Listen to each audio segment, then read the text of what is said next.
Boa noite, igreja. Rapaz, esses caras ficam me entregando umas responsabilidades que nem combinam comigo.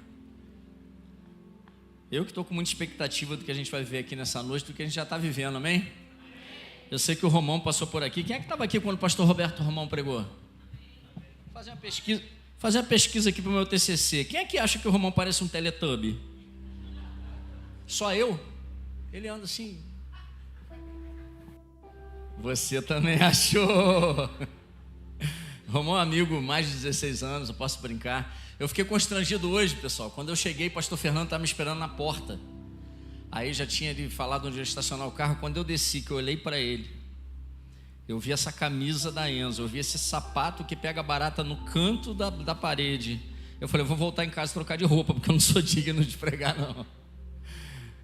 Mas é uma bênção, é muita alegria estar aqui com vocês hoje. Água com gás, irmão, isso é de Deus, hein? Meu Deus, ó. Glória a Deus.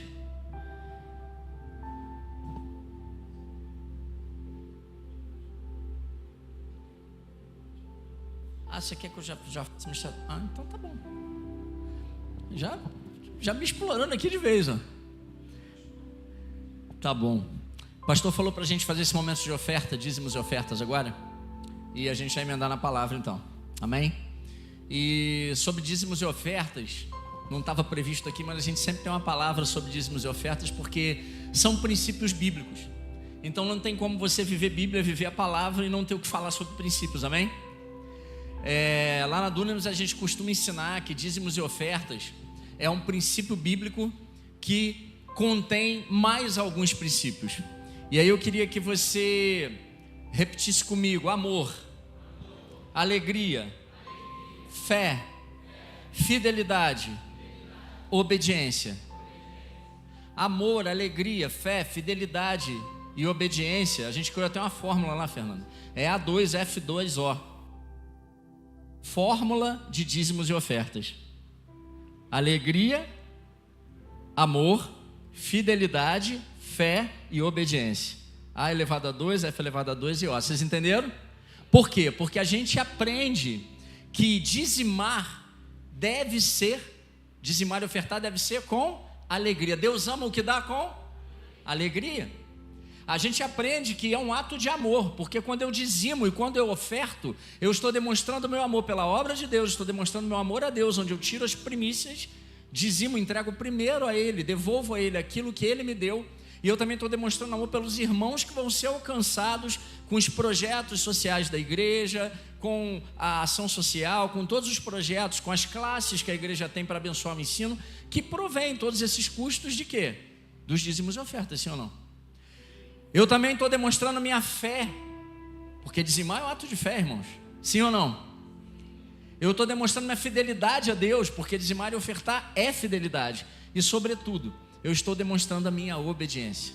Então que você possa se lembrar que quando você está agora aqui dizimando e ofertando, você está demonstrando sua alegria, seu amor, sua fé, sua fidelidade e sua obediência ao Senhor. Então faça isso com muita alegria. Dizime e oferte nesse momento.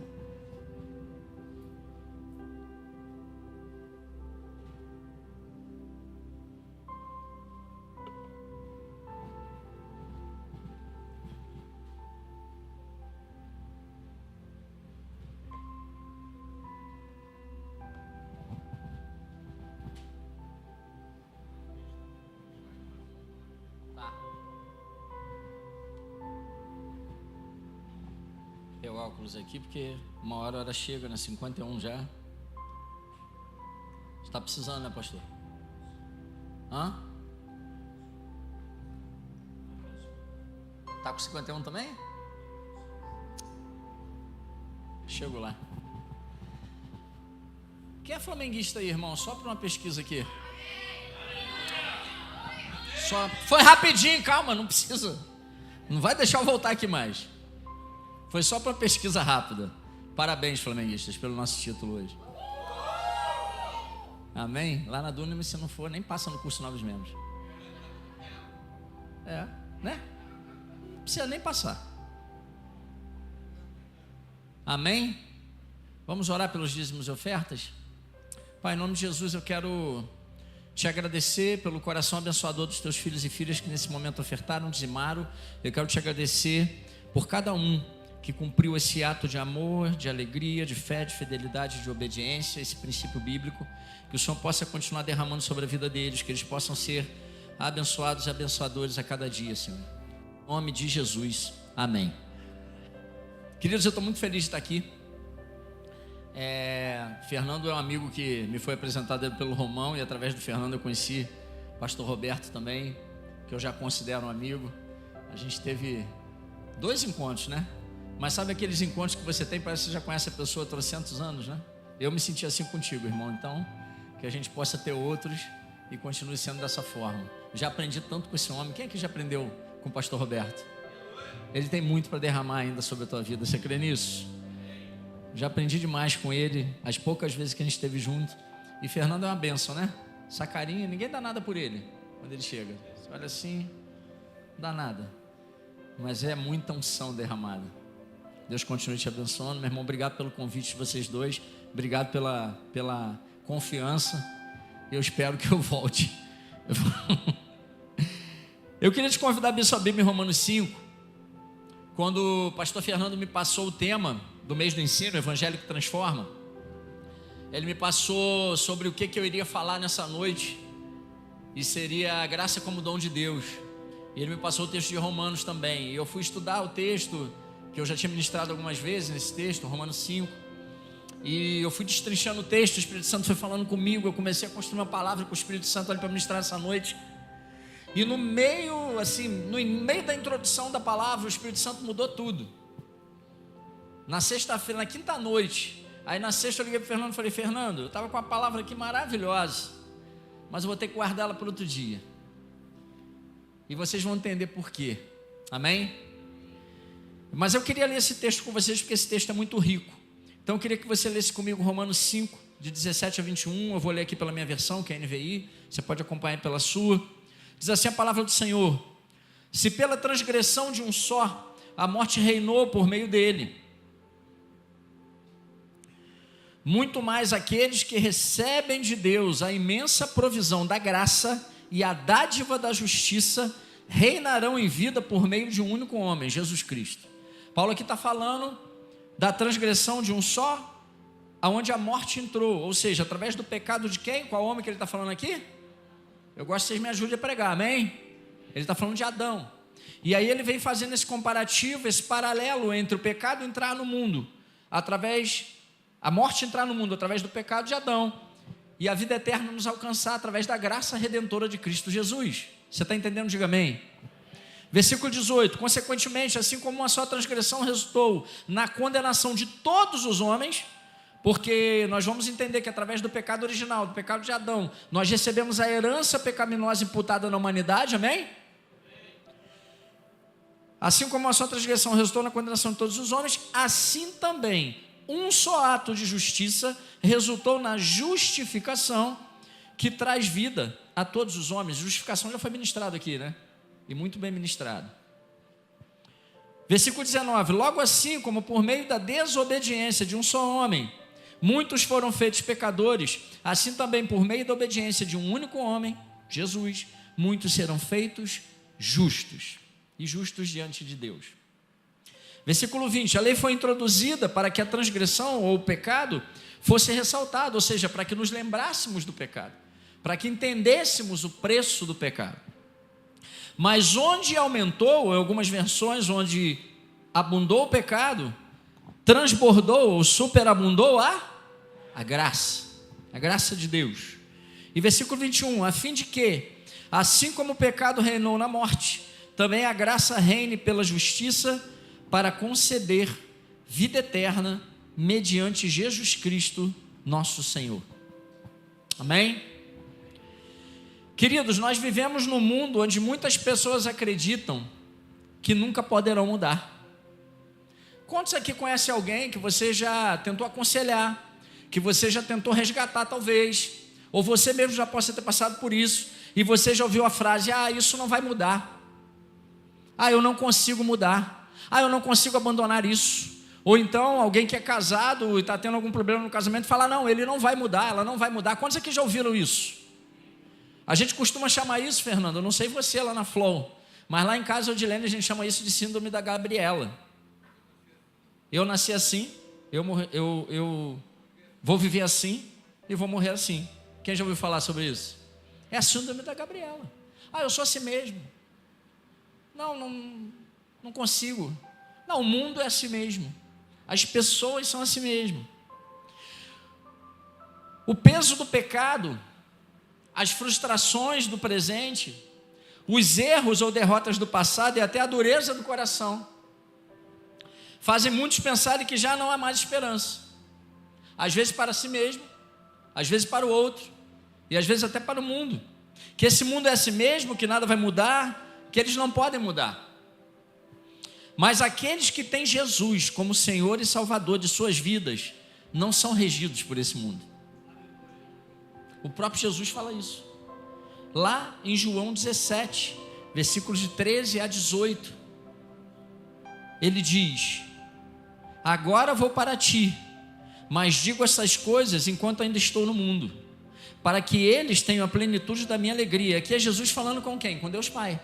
Amém? Agora eu estou subindo a ti, Pai. Eu vou para ti. Mas eu estou ensinando para eles aqui, para eles quem? Os discípulos, que ali representam quem? Todos nós. Amém? Para que eles tenham a plenitude da minha alegria. Deles a tua palavra, e o mundo os odiou, pois eles não são do mundo, como eu também não sou. Olha o que Jesus está dizendo. Não rogo que os tires do mundo, mas que os protejas do maligno. Eles não são do mundo, como eu também não sou. Santifica-os na verdade, a tua palavra é a verdade. Assim como me enviaste ao mundo, eu os enviei ao mundo. Querido, você não está aqui de passagem. Se você foi alcançado por Jesus, se a graça de Deus te alcançou, e é sobre isso que nós vamos falar nessa noite, alcançados pela graça, é o tema da mensagem hoje, você tem uma missão, é alcançar outros com essa graça salvífica. Você crê nisso? Amém? Jesus não era desse mundo, mas ele veio a esse mundo para resgatar os perdidos. Sim ou não? Nós também não somos desse mundo, mas ele nos envia também nesse mundo com uma missão. Nós podemos estar aqui diante de pastores, de diáconos, de presbíteros, de evangelistas, de ministros de música, de ministros de ensino. Nós podemos estar aqui diante de vários ministérios, e eu creio que nesse lugar tem vários ministérios. Inclusive eu queria declarar algo aqui para você. Eu senti uma unção poderosa quando eu entrei aqui nesse lugar. Tem uma unção de alegria nesse lugar, pastor. Eu mandei mensagem para a Edilene, falei: Edilene, eu senti uma unção de alegria nessa igreja, como eu não sinto há muito tempo. Tem uma unção especial nesse lugar. Vocês que vieram aí atrás de mim, que não me largam, sentiram também? Tem uma unção especial nesse lugar. E eu creio que essa unção vai alcançar não só todo esse bairro, toda essa vizinhança, mas muitos outros lugares. Você tem uma missão. Você crê nisso? Então receba isso em nome de Jesus. E existem muitos ministérios aqui. Existem muitos ministérios aqui confirmados. Existem muitos ministérios aqui a serem confirmados. Eu tenho certeza que o pastor já vê vários ministérios aqui. Só que tem um ministério primaz que nós recebemos como aceitamos Jesus como Senhor e Salvador de nossas vidas. E não é o ministério pastoral, não é o ministério diaconal, não é o ministério de louvor. É o ministério da graça e da reconciliação. Se você não exercer esse ministério, não adianta você exercer nenhum outro.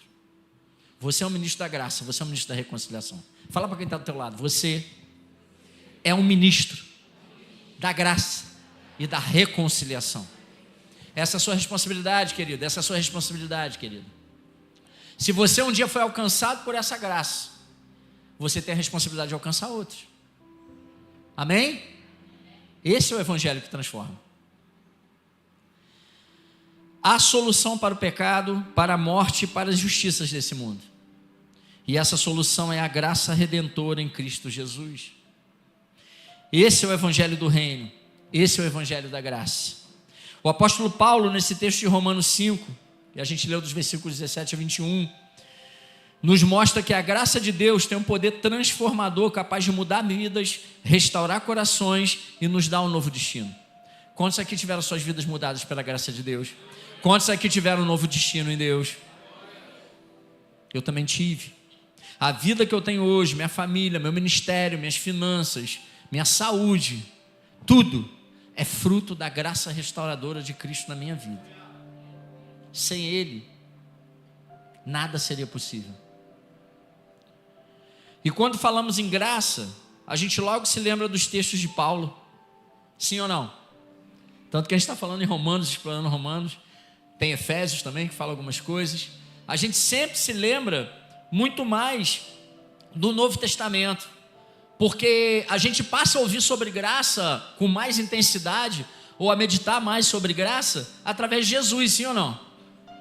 Porque a gente fala sobre a graça de Deus ao entregar seu único filho, e a graça de Jesus ao morrer por nós numa cruz, sacrificar e nos presentear com esse dom da graça divina e salvífica.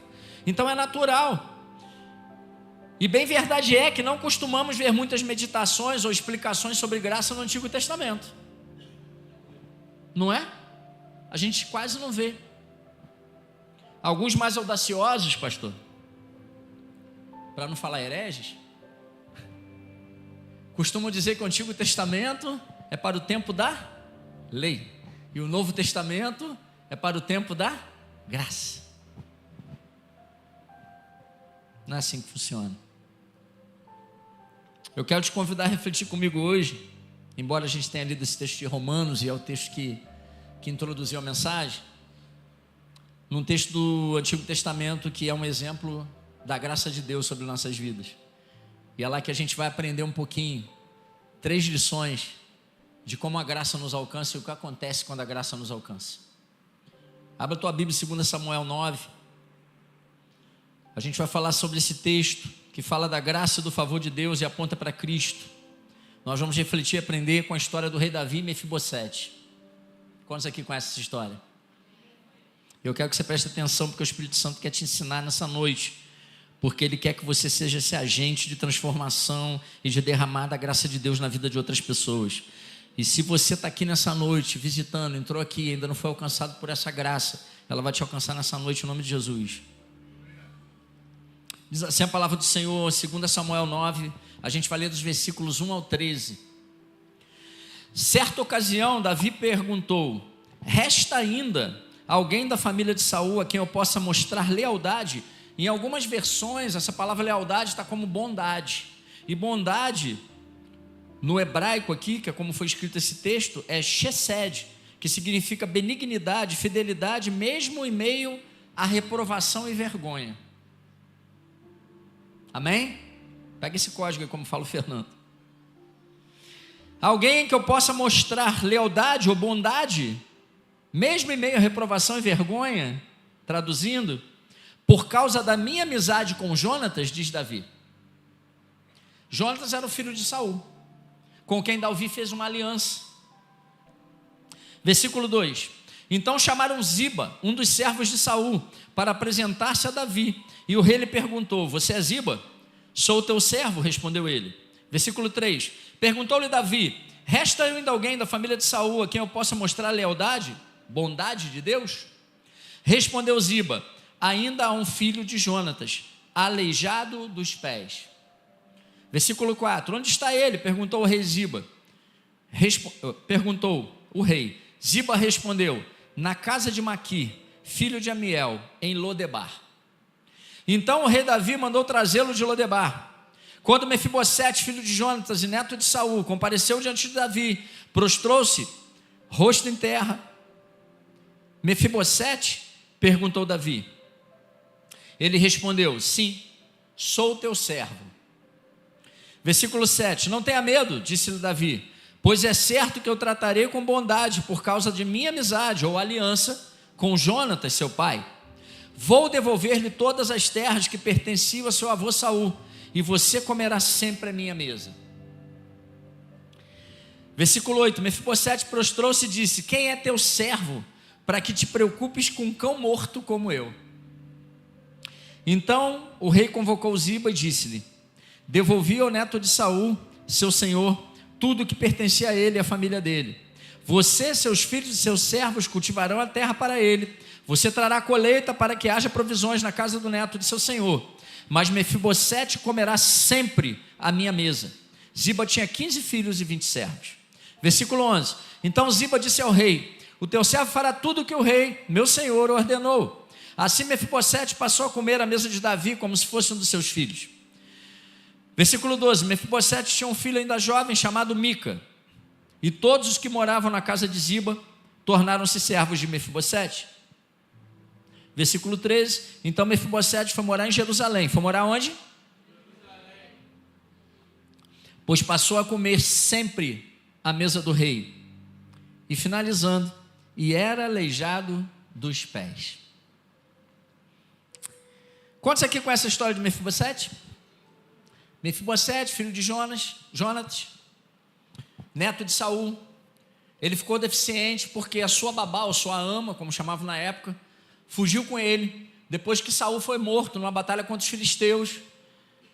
Os filisteus invadiram o acampamento, onde o povo de Saul estava, e para preservar a vida de Mefibosete, que com certeza seria assassinado, por ser descendente do rei, a sua ama foge com ele, e ao fugir, a história vai dizer que ele cai, e fica aleijado dos pés, e ela vai se refugiar com ele em Lodebar. Lodebar era uma cidade de refúgio, normalmente habitada por pessoas doentes, exiladas, que não tinham família, e existiam algumas famílias lá que protegiam essas pessoas. Lodebar, o significado de Lodebar é não pasto, ou lugar sem vida. Repita comigo, Lodebar é um lugar sem vida, um lugar onde não plantava nada, não nascia nada, um lugar árido. E é lá que Mefibosete, no deserto, na região que hoje é conhecida como Jordânia, próximo ao Rio Jordão, é lá que ele vai se esconder. E ele fica naquele lugar deserto, escondido na casa de Milca, que fala? Milca, né? E aparentemente protegido naquele lugar, por aquela família que o recebe. Vejam que quando ele fala de Milca, ele fala da descendência ali da casa de Milca, então parece que era uma pessoa que ali naquela cidade tinha condições de receber e cuidar de Mefibosete. Algumas pessoas às vezes parecem estar em uma situação confortável, mesmo estando num lugar que talvez não seja o seu lugar, elas parecem estar numa situação de proteção. Não lhes falta nada material, tem outras pessoas ao seu redor que podem até estar cuidando delas. Elas podem até se sentir protegidas, mas quando essas pessoas olham ao redor, elas percebem que elas estão num lugar que nunca foi seu. Por mais que às vezes não te falte provisão e até algum certo cuidado, aquele não é o teu lugar. E assim estava Mefibosete, num lugar onde não existia vida. Ele só encontraria a vida de novo ao retornar para sua Jerusalém. Você está entendendo isso? Mefibosete estava vivendo em um lugar que não era seu, em uma casa que não era sua, em uma condição que não era sua condição natural e nem por direito. E sob um medo sem fundamento, porque provavelmente ele estava ali escondido, Fernando, com medo de que se Davi, que subiu ao trono, soubesse que ele estava vivo, poderia tentar contra a vida dele. Ainda tem essa linha aí de raciocínio, né? Porque ele era descendente, o único descendente vivo de quem? De Saul. Só que as intenções de Davi não eram de lhe privar de nada, de lhe matar ou de lhe escravizar. A intenção do rei Davi era amar Mefibosete, era resgatar Mefibosete, era tirar Mefibosete do lugar que não era seu e levá-lo para o seu lugar de origem.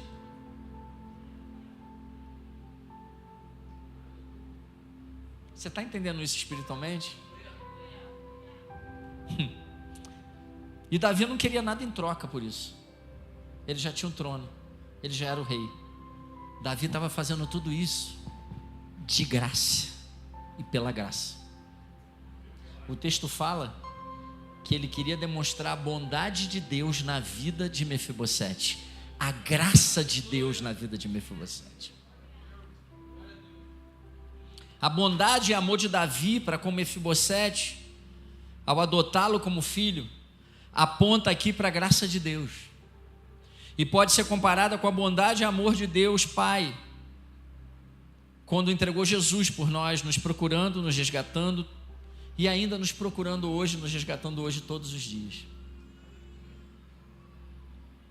Pela sua infinita bondade, misericórdia, pela sua graça, Ele nos procura todos os dias. Cerca de 930 anos antes da vinda de Jesus, acontece essa história. Antes do sacrifício de Jesus naquela cruz. E nós podemos ver aqui, na história entre Davi e Mefibosete, o apontamento para a graça redentora que nos alcançou, quase 1000 anos depois. Você está entendendo isso? Porque o que aconteceu com Mefibosete quando foi encontrado por Davi, é o que acontece conosco, comigo e contigo, quando somos encontrados e alcançados pela graça de Deus. E eu queria compartilhar contigo 3 ensinamentos desse texto. E o primeiro é esse, você poderia repetir comigo? A graça nos encontra e nos resgata, independente do lugar e da condição em que estejamos. Não interessa onde você estava, ou não interessa onde você está agora. A graça de Deus te encontra lá, te tira de lá e te resgata. Não interessa. Não interessa se de repente nesse lugar está até legal, está até bom, você está até se sentindo protegido ali, como Mefibosete na casa de Maqui. O que interessa é que esse não é o teu lugar e Deus quer te tirar de lá. É a graça de Deus que nos encontra. Não somos nós que corremos atrás dela. Não é por merecimento ou por esforço nosso. Nada que nós façamos vai nos tornar merecedores da graça de Deus. Porque, desculpa, mas você sabe o que eu e você merecíamos? Quem arrisca dizer? O inferno. Sem Jesus, o que nós merecíamos sem Jesus? Todos os pecados destituídos foram da. Então nós merecíamos, como pecadores, sem ter um encontro com Cristo, sem provar da graça, eu mereci o inferno. Só que Ele morreu por mim, para que eu pudesse acessá-lo, para que eu pudesse ser salvo, para que eu pudesse ser resgatado e para que eu pudesse ter vida eterna. Então você pode agradecer Ele por isso. Você pode dizer palavras de agradecimento agora ao Deus que te resgatou, ao Deus que te resgata todos os dias. Em João 6,44, Jesus diz: ninguém pode vir a mim se o Pai que me enviou não o atrair. Não somos nós que corremos atrás da graça, é ela que nos atrai. É a graça que nos encontra, que nos resgata, independente de onde estejamos ou da condição em que estejamos vivendo. Como está em Efésios 2, onde o apóstolo Paulo diz nos versículos 8 e 9: porque pela graça sois salvos, por meio da fé, e isto não vem de vós, é dom presente de Deus. Dom de Deus, dado por Deus. Mas quando ela nos encontra, queridos, como aconteceu aqui com Mefibosete, como aconteceu comigo e contigo, quando Jesus nos encontrou, nós precisamos sim dar um passo em direção a ela. Você precisa decidir sim recebê-la. Porque pode se recusar um presente, sim ou não? Pode. Não se deve. Mas se pode. Por exemplo, se alguém vier me presentear com a camisa do Vasco, eu vou dizer não. Não é isso? Volta para trás. Ou eu vou ganhar e vou dar para o pastor Roberto. Amém? Abençoar a vida dele. Não sei se vai ser bênção, mas eu vou dar para ele. Se ele vai usar, aí já são outros 500. Mas normalmente um presente não se recusa, mas pode recusar. Deus não te obriga a nada. Ele te oferece. Ele te dá. Ele te apresenta. E aí começa um outro passo. Você precisa decidir recebê-lo. Se deixar ser alcançado por ela. Para sair da condição que se encontra, para sair da sua Lodebar e se sentar na mesa do rei. Mefibosete podia fugir. Mefibosete podia se esconder e não ter ido ao encontro de Davi. Davi não impôs nada a Mefibosete. Não há relato sobre isso na palavra, de nenhuma imposição. Ele ofereceu sua paternidade, um lugar em seu reino e em sua mesa. E Mefibosete, mesmo não se achando digno, porque ele fala isso aqui, ele reluta um pouco, mas depois aceita.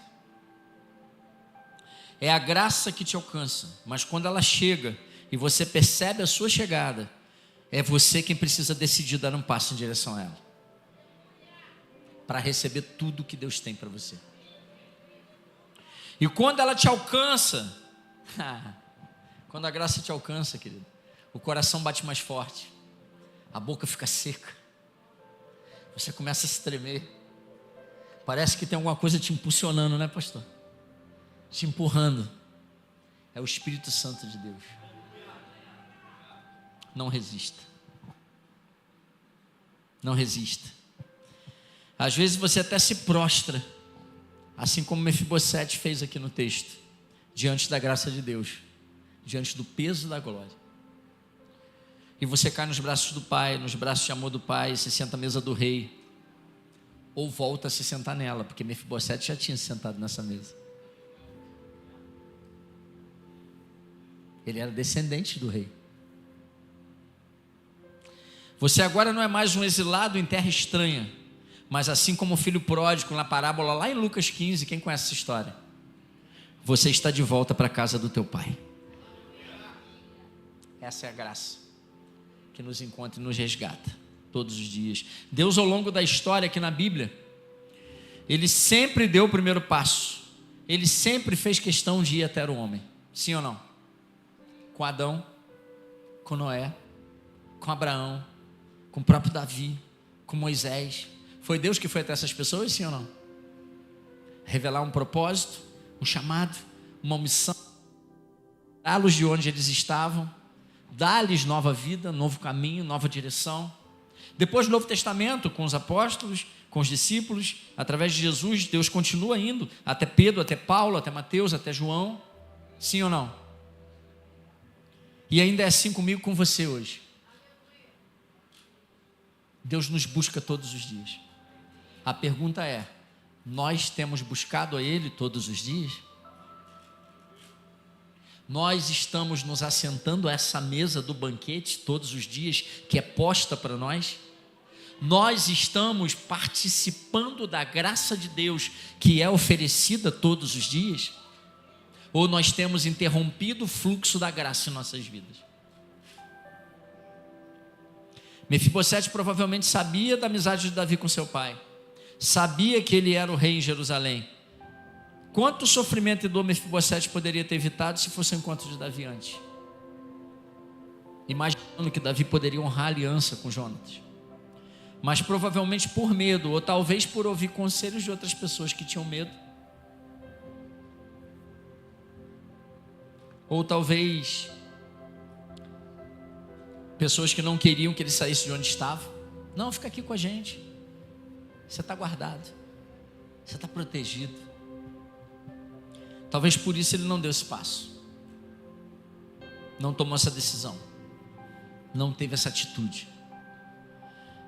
Mas a bondade, o amor e a misericórdia de Davi alcançaram Mefibosete, assim como a bondade, o amor e a misericórdia de Deus nos alcança todos os dias. A graça o alcançou, e aí sim ele entendeu, aceitou e recuperou sua identidade. E aí ele pôde viver mais uma etapa do processo de restauração da sua vida, através da graça. E é o ponto 2 da nossa mensagem hoje, que eu queria que você repetisse comigo. Repita comigo: a graça revela a nossa identidade em Deus e restitui o que perdemos. Foi isso que aconteceu com Mefibosete. Depois de ser resgatado, depois de ser alcançado, ele agora tem a restituição da sua identidade, do seu lugar à mesa. Agora somos filhos e herdeiros, não mais exilados e distantes do Pai. Mesmo diante de Davi, Mefibosete, no primeiro momento, ainda tem medo. Ele não acreditou que pudesse ter valor diante da grandiosidade do rei. Olha o que ele fala: sou teu servo. Quem é teu servo para merecer isso? Ele questiona. Quem é, no original aqui, Rebede, quem é teu escravo para merecer isso? Ele se coloca numa posição de escravidão. Depois ele se compara a um cão morto, sim ou não, no texto. Cão morto aqui, no original também, significa desprezado, humilhado, levado à morte como penalidade. Ou seja, eu sou uma pessoa desprezada, humilhada, penalizado, talvez pela sua condição de ser aleijado dos pés. Quem sou eu para merecer isso diante de ti? Mesmo depois de ter um encontro com a graça, de estar diante do rei, experimentando tanto amor, tanta graça, tanta misericórdia, em palavras e atitudes por parte de Davi, Mefibosete ainda assim se diminui, se encolhe, e não se acha digno de receber o que estava sendo oferecido. Se coloca numa posição de indignidade. E tem pessoas que, infelizmente, mesmo depois de serem alcançadas e resgatadas pela graça, ainda não conseguem se enxergar participantes dessa graça. Não conseguem se enxergar como filhos e filhas de Deus. E aí você desfruta parcialmente da graça, porque você desfruta do resgate, mas não desfruta da identidade. Você está entendendo isso? Deus tem resgate quando Ele te oferece a graça. Ele tem salvação quando Ele oferece a graça. Mas Ele tem plenitude para você quando você toma posse da tua identidade. Essas pessoas estão na casa do Pai, na casa do rei, como Mefibosete estava, mas ainda se sentindo pequenas e indignas. Ainda não entenderam quem são e não rompem e não avançam nos propósitos e nos relacionamentos com Deus, porque não tomam posse da sua identidade. E Deus quer quebrar isso nessa noite. Tem cadeias para cair nessa noite, que tem te impedido de viver a plenitude da graça. Não é que você não está salvo, porque se você teve acesso a Jesus como Senhor e Salvador da tua vida, você está salvo em nome de Jesus. Quantos salvos nós temos aqui? Digo amém. A pergunta não é se você está salvo, a pergunta é se você tem vivido a plenitude. Porque a plenitude você só vai viver quando você tomar posse da tua identidade de filho e filha de Deus. Você está entendendo isso? Isso não tem a ver com humildade, isso tem a ver com identidade. Você está sendo alcançado, resgatado e tratado como filho, mas ainda assim se enxerga como escravo, pois não tem coragem de assumir a sua identidade de filho. E sabe por que você não tem coragem de assumir a sua identidade de filho? Porque a identidade exige responsabilidade. Às vezes é mais fácil ser tratado como escravo, porque o escravo, pastor, ele só obedece. O filho tem que tomar atitude. O filho tem que se posicionar. É mais fácil às vezes ser regido por uma lei que diz você pode fazer isso, você não pode fazer aquilo, do que ser regido pelo Espírito Santo de dentro para fora, que te diz exatamente o que você pode e não pode fazer. Isso é viver a plenitude da graça. E que responsabilidades são essas que às vezes nós fugimos? E que Mefibosete poderia estar tentando fugir aqui? Talvez a responsabilidade do perdão. Mefibosete poderia ter dificuldade de perdoar Davi. Conjecturando aqui. Por quê? Davi, aos olhos humanos, usurpou o trono que era do avô dele. Ele foi levantado rei por Deus. Mas imagina o neto de Saul olhando isso, Fernando. Será que não poderia ter uma pontinha no coração dele ali de estar no meu lugar? Talvez a responsabilidade do perdão. Mefibosete poderia ter dificuldade de perdoar a Deus, porque Deus ungiu Saul rei, mas depois o destituiu por desobediência e logo ungiu Davi. E tem pessoas que às vezes, por ausência de perdão, não estão acessando a plenitude da graça.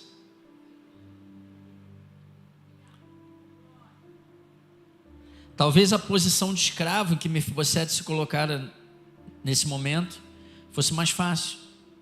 Porque, como eu falei aqui, o escravo obedece ao seu senhor em troca de algo e temendo a punição. Mas o filho obedece porque ama e sem esperar nada em troca. E essa identidade ainda não havia sido construída em Mefibosete. Ela estava sendo construída agora. Mas a graça revela e resgata a sua identidade. E ao aceitar viver a graça e pela graça, você exerce a sua identidade como está em João 1,12, que diz que, contudo, aos que o receberam, receberam quem? Jesus. Aos que creram em seu nome, no nome de quem? Jesus. Deu-lhes o direito de se tornarem filhos de Deus. E em Romanos 8,17, Paulo diz: se somos filhos, então somos herdeiros, herdeiros de Deus e co-herdeiros com Cristo, se de fato participamos dos seus sofrimentos, para que também participemos da sua glória. Você tem descendência real. Você é filho, você é filha do rei. Você é herdeiro, herdeira com Cristo. Esse é você, essa é você. Repita comigo: eu sou filho, amado, predileto, favorito do Pai. Esse é você. Essa é a identidade que a graça traz para você. Ah, Marlon, isso é muita presunção, falar que eu sou filho, amado, predileto, favorito do Pai. Não, é o próprio Jesus que fala isso. Porque na passagem lá em Mateus, no batismo de Jesus, quando diz que o Espírito Santo desceu sobre as águas e ouviu uma voz do céu dizendo: esse é o meu filho amado. O amado ali em grego é agapetos. E esse amado só se repete de novo com essa mesma partícula da terminação em grego uma vez no Novo Testamento. Quando Jesus, no outro texto, fala: dei-lhes a glória que tu me deste, para que os amaste como me amaste. E o significado desse agapetos é filho, é amado, favorito, predileto. Então você é filho amado, favorito, predileto de Deus. Você crê nisso? É isso, esse é você, essa é você, essa é a sua identidade. Não deixe que ninguém roube isso de você. E a terceira e última lição que a gente aprende ao sermos alcançados pela graça. Eu já estou terminando. O Fernando falou que eu tinha 2 horas, eu falei que pregaria em 40 minutos. Repita comigo: a graça nos conduz ao lugar que já está preparado para nós. Eu falei que tinha 2 horas para pregar, o pessoal nem ligou. Eles gostam mesmo que o negócio. Pode glorificar, porque é a realidade. A graça te conduz ao lugar que já está preparado para você. O presente é completo. Quando a identidade de Mefibosete foi restituída, ele parou de temer ao rei, no sentido de ter medo, e passou a ter intimidade com o rei. O temor agora se transforma em amor, respeito e honra. O rei Davi o amou primeiro. Olha que coisa linda. Vê se você lembra de alguma coisa aí. O rei Davi o amou primeiro e agora ele entende esse amor e retribui. O rei Davi o amou primeiro pela aliança que fez com Jonatas, vai lá e o resgata. E agora ele entende esse amor, ele não tem mais medo, ele respeita, ele honra e retribui. Ele passa a se sentar à mesa com o rei, a viver no reino e a comer da mesa do rei. E a palavra que Davi usa aqui não é comerá da minha mesa a cada 2 meses, não é comerá da minha mesa enquanto seu filho for pequeno, é comerá da minha mesa para sempre. Pode glorificar o Senhor se você quiser, só se você sentir vontade. Para sempre. A graça é um presente que te dá acesso à eternidade da comunhão com Ele.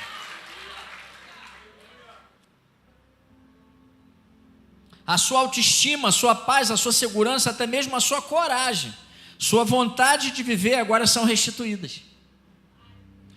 Quando há restituição da nossa intimidade com o rei, com o nosso pai, nós tomamos nosso lugar na mesa, recebemos vestes novas, recostamos nossa cabeça no peito dele e descansamos no braço do pai. É isso que acontece aqui. Mefibosete agora não é um fugitivo que se vê como escravo, mas ele é um filho que se senta à mesa do rei, que o chama de filho e que ele pode chamar de pai. Também a restituição da nossa herança. Lembra que ele fala para Ziba? Todos os seus servos, toda a sua família, a herança de Saul, você vai devolver a Mefibosete. Agora nós temos acesso ao reino. Davi restitui as terras de Mefibosete, os servos que eram de sua família e a provisão necessária para ele viver. Quando você é alcançado pela graça, querido, você não sente falta de mais nada. Porque tudo o que você precisa, Ele te concede. E muitas vezes o que você precisa não é o que você quer ter, mas é o que você precisa. E o que você precisa, Ele te concede. A Bíblia relata em 2 Samuel 9,12 que Mefibosete tinha um filho chamado Mica. Isso é relatado antes, quando falo dele lá em Lodebar? Não. Lá só fala que existia, que ele estava em Lodebar, que ele era aleijado dos pés. Só que depois que ele tem um encontro com o rei, olha que coisa fantástica, a restituição da sua genealogia. Ele não é mais um só. Há o reconhecimento da sua família, dos seus sonhos. O incapaz, imperfeito, limitado, medroso, exilado, agora é filho e é pai também. Ainda imperfeito, como o último versículo faz questão de demonstrar. Eu fiquei me perguntando, Fernando, Roberto, por que terminar esse texto tão bonito com essa frase? E era aleijado dos pés. Sabe por quê? Porque Deus quer me lembrar, quer te lembrar, que mesmo apesar das nossas imperfeições, nós fomos alcançados pela graça. Mesmo que você se olhe e ainda veja, ei, eu sou aleijado dos pés, mas isso não quer dizer nada não, porque a graça me alcançou.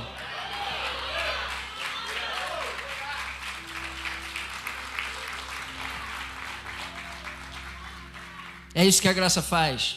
O louvor pode subir. É isso que a graça faz quando nos alcança, quando nos encontra, e ela está disponível para você todos os dias. Basta você dar um passo em direção a ela, e o amor de Deus vai te invadir de tal forma que você mal vai conseguir ficar de pé, como aconteceu com Mefibosete aqui. O seu lugar já está preparado, você crê nisso? Você crê? A sua identidade já foi ou está sendo restaurada, você crê nisso? Tem pessoas aqui nessa noite que precisam de restauração na sua identidade, nós vamos orar por isso. Eu sinto isso muito forte aqui. A graça já te alcançou, está te alcançando hoje. Se coloca de pé no teu lugar, por favor. Tem um texto que eu gosto muito no Evangelho de João, capítulo 14, e eu queria ler alguns versículos com vocês. Não se perturbe o coração de vocês. João 14, versículo 1. Creiam em Deus, creiam também em mim. Na casa de meu pai há muitos aposentos. Se não fosse assim, eu teria dito a vocês: vou preparar lugar para vocês. E quando eu for e preparar lugar, voltarei e os levarei para mim, para que vocês estejam onde eu estiver. Versículo 6, respondeu Jesus: eu sou o caminho, a verdade e a vida. Ninguém vem ao Pai a não ser por mim, através da minha graça derramada sobre a tua vida. Versículo 15: se vocês me amam, obedecerão aos meus mandamentos, e eu pedirei ao Pai, e Ele dará a vocês outro conselheiro, para estar com vocês para sempre, o Espírito da verdade. O mundo não pode recebê-lo, porque não vê nem o conhece, mas vocês o conhecem, pois ele vive com vocês e estará em vocês. Não os deixarei órfãos, não os deixarei órfãos, não os deixarei órfãos, voltarei para vocês. Quem tem os meus mandamentos, versículo 21, e os guarda, ou lhes obedece, esse é o que me ama. Aquele que me ama será amado por meu Pai, e eu amarei, e me revelarei, me manifestarei a Ele. Essas são promessas de Deus para a tua vida, você crê nisso? Promessas derramadas sobre a tua vida, assim como a graça de Deus. E eu quero fazer 2 orações contigo nessa noite. Mas antes de orar, eu queria que você adorasse o Senhor com essa canção. Eu queria que você fechasse os teus olhos, que você começasse a se lembrar do que o Espírito Santo ministrou o teu coração aí enquanto eu ministrava a palavra. Eu queria que você sentisse o Espírito Santo falando contigo através dessa canção, adorasse Ele também. E já já eu vou orar contigo.